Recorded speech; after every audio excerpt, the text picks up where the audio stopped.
Let's start with understanding what the project life cycle actually is.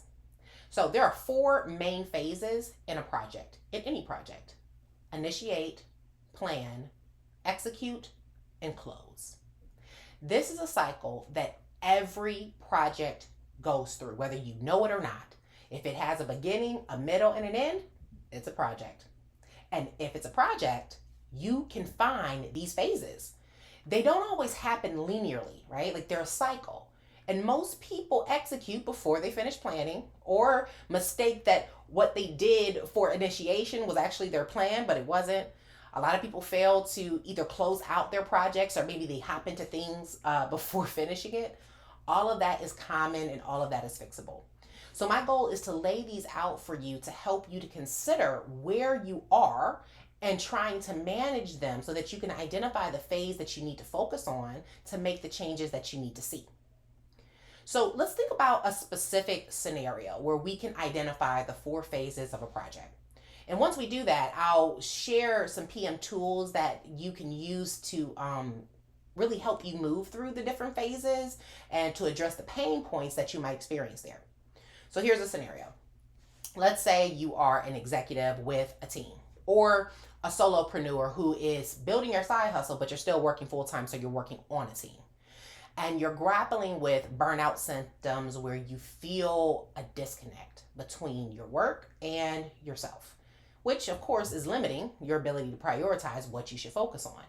But you want to design a solution to your workflow pain points so that you can deliver quality results in your work and prevent the breakdowns that you're experiencing in your body and in your relationships.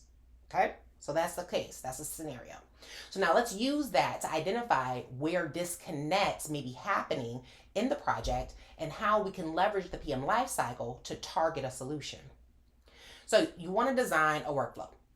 As soon as you have the mental acknowledgement of your need, you have officially entered the initiation phase.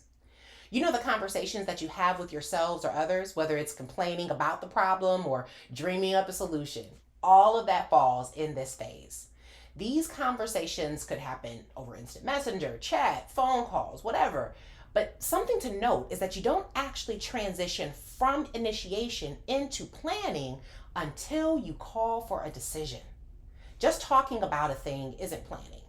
Planning prepares you to make decisions, and decisions are what you need to take or do to move toward your goal. Now, honestly, the transition between initiation and planning is where most ideas go to die because many people have a fear of making decisions and then owning the actions that those decisions require. Planning is also a phase that a lot of people tend to skip. They jump straight from initiation to execution, but then they wonder why risks or blockers keep popping up that they didn't see coming. Now, planning is powerful and it is full of activity. It doesn't have to be long, it just needs to be intentional.